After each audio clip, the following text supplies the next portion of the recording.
Breaking news. প্রেমিকা জান্নাতকে ৬ টুকরো করে নদীতে ফেলে রাতে দরুদ পড়ে ঘুমিয়ে যায় ঘাতক মুন্না। কুমিল্লার তিতাসে ফোন করে ডেকে নিয়ে গিয়ে গুম করার ২ মাস ৫ দিন পর তথ্য মিলেছে ২ সন্তানের জননী গৃহবধূ জান্নাতুল ফেরদৌসের। কুমিল্লা ডিবি পুলিশের অভিযানে প্রেমিক তারেক মাহবুব মুন্নাকে আটকের পর জান্নাতকে হত্যার লোমহর্ষ বর্ণনা দেয় বলে আদালতের বরাত দিয়ে ডিবি পুলিশ জানায়। গত ৫ নভেম্বর কুমিল্লার সিনিয়র জুডিশিয়াল ম্যাজিস্ট্রেট দ্বিতীয় আদালতের বিচারক আদিবা সুলতানা মলিন নিকট হত্যার দায় স্বীকার করে ১৬৪ ধারায় দেওয়া জবানবন্দি ও মামলার সূত্রে জানা যায়, তিতাসের জগৎপুর ইউনিয়নের সাগরফেনা গ্রামের জামাল সরকারের মেয়ে জান্নাতুল ফেরদৌসের সঙ্গে একই গ্রামের আব্দুল করিমের ছেলে তারেক মাহবুব মুন্নার পরকীয়ার সম্পর্ক ছিল। বিষয়টি জানাজানি হলে ২০১৮ সালের দিকে জান্নাতের প্রথম সংসার ভেঙে যায় এবং গত ২০২৩ সালে গ্রাম্য সালিসির মাধ্যমে মুন্নার সাথে ৫ লাখ টাকার দেনমোহরে বিয়ের দিন ঠিক হয়। কিন্তু মুন্না জান্নাতকে বিয়ে না করে গোপনে বিদেশ চলে যায় এবং চলতি বছরের আগস্টের দিকে মুন্না দেশে আসে এবং অন্যত্র বিয়ে করে ফেলে। বিষয়টি জান্নাতকে কষ্ট দিলে দুজনের মধ্যে কলহ সৃষ্টি হয় এবং জান্নাতকে হত্যার প্ল্যান করে মুন্না।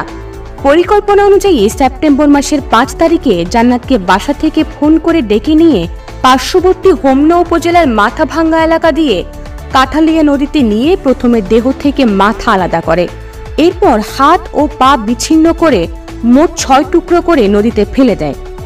এর আগে গত ১১ সেপ্টেম্বর ভিকটিমের মা হালিমা বেগম বাদী হয়ে মুন্না ও তার মামা নাইম সহ ৭ জনকে আসামি করে তিতাস থানায় একটি অপহরণের মামলা করেন।